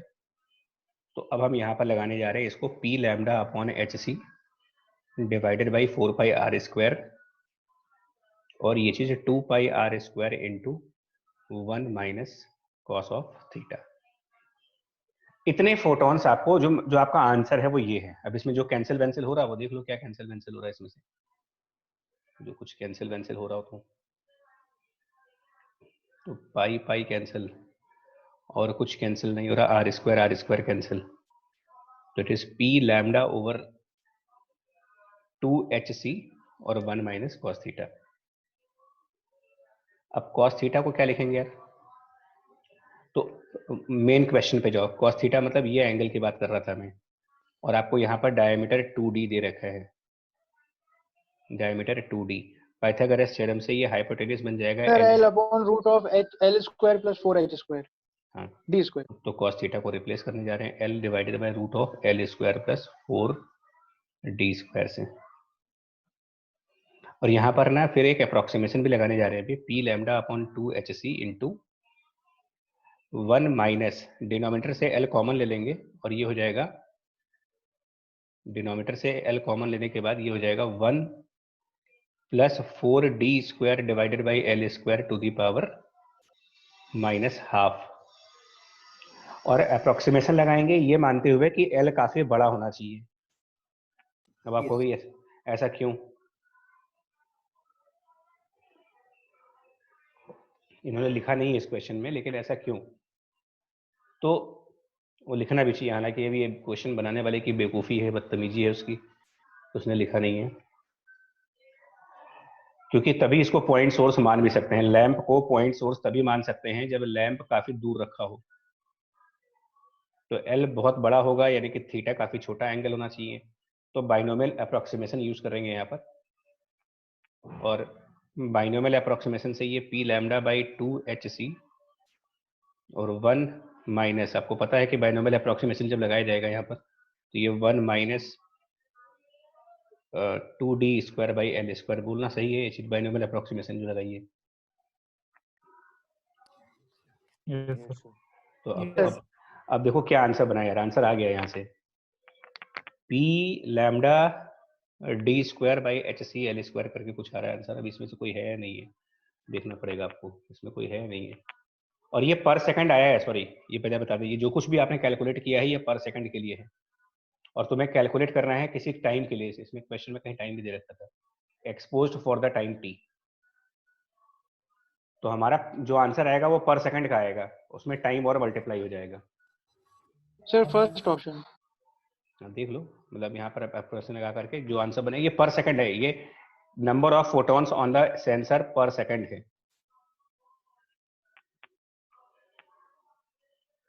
सर सर एक छोटा सा डाउट था कि अगर सेंसर से उसके सोर्स की डिस्टेंस अगर मतलब ये दिया नहीं है कि बहुत ज्यादा है, तो पैरेलल बीम मान सकते हैं? नहीं मान सकते, तो हमारा ये फिर यही आंसर हो जाता है, तब मेरा यहीं पर आंसर पूरा हो जाता है। ये आंसर जो यहाँ पर है ना cos थीटा वाला, बस यही आंसर हो जाता है। ठीक है सर, हमने उसको जनरलाइज कर दिया और उसको सॉरी अप्रोक्सीमेशन ले लिया। मतलब ये जो 1 माइनस cos थीटा लिखा आपने, ये जनरलाइज सोल्यूशन है, चाहे सेंसर उसके काफी क्लोज है, चाहे सेंसर उससे काफी दूर है। Yes sir. बट हाँ, जिस कंसेप्ट के ऊपर, क्योंकि इसमें कंसेप्ट एक मैथ का यूज हुआ है, जैसे भी अंकुर ने बताया, मेरे ख्याल से इनको शायद इन्होंने पहले पढ़ा होगा ये चीज कि 2 pi are square 1 minus cos theta area होता है, या तो इन्होंने ऑलरेडी किया होगा कभी इस क्वेश्चन को। बाकी लोग को थोड़ा ध्यान रखना पड़ेगा, स्फीयर का अगर आप एक पोर्शन ले जो कि जिसका हाफ एंगल थीटा बने, तो उसके एरिया का एक formula 2 pi are square 1 minus cos theta आगे के लिए भी याद कर लो, क्योंकि ये फ्लक्स के चैप्टर में भी यूज होगा, इलेक्ट्रोस्टैटिक में भी यूज होता है, और एक और चैप्टर है रे ऑप्टिक्स, उसमें भी यूज करते हैं इसको। मतलब इसको 2-3 बार 3-4 जगहों पर यूज होने वाला फॉर्मूला है ये, मतलब स्फीयर के एक सेक्शन का एरिया फॉर्मूला। तो आंसर सही है वैसे, देखो ए वाला ही आएगा मेरे ख्याल से आंसर इसका यार, ई लैम्डा, क्यों ए ही है ना कुछ? सर वही आएगा सर, Yes, 2 से sir. 2 वैसे ही कट जा रहा है Yes, सर, sir. तो नीचे डिनोमिनेटर में कुछ नहीं है। ए ऑप्शन ठीक है। सर अगर ये पॉइंट सोर्स काफी क्लोज होता तो थीटा 90 ले लेते हैं ना इसमें। हाँ तो हाँ, अगर बहुत क्लोज, मतलब अगर डी बहुत बड़ा है तो थीटा 90 कर दो फिर। भाई देखिए, ये जो 1 माइनस कॉस थीटा के फॉर्म में हो, आप तो जनरलाइज में आ गए ना। अब इसमें थीटा को 0 मानना है कि 90 मानना है, वो तो डिपेंड करता है। Yes sir.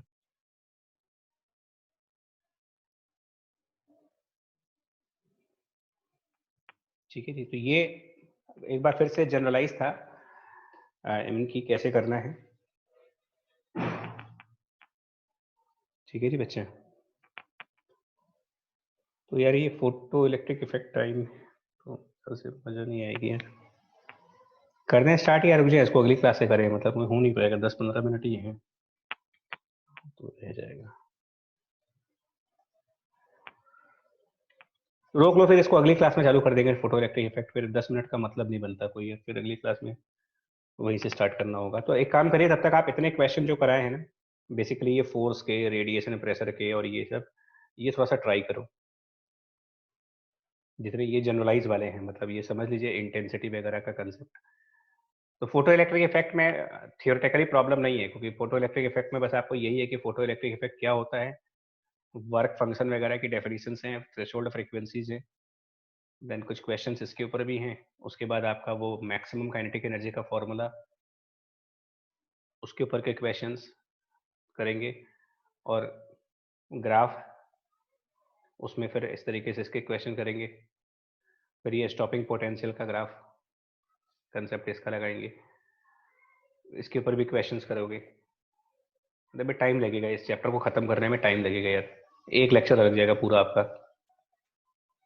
अच्छे से करने में, अगर थॉरली करना चाहते हो ताकि एग्जाम में क्वेश्चन कभी ना रुके हमारा, तो एक लेक्चर चाहिए आपको। तो थोड़ा सा मैं ये बोलूंगा, हल्का फुल्का आप भी पढ़ के रखो यार, तो जल्दी हो जाएगा, और तब तक ये वाले क्वेश्चन लगाओ जो आज वाले कराए हैं आपको। ठीक है बोलो, तो इसको ओके सर, मेरे ख्याल से थैंक यू रखें सर। भी, हाँ Yes, sir. ठीक है।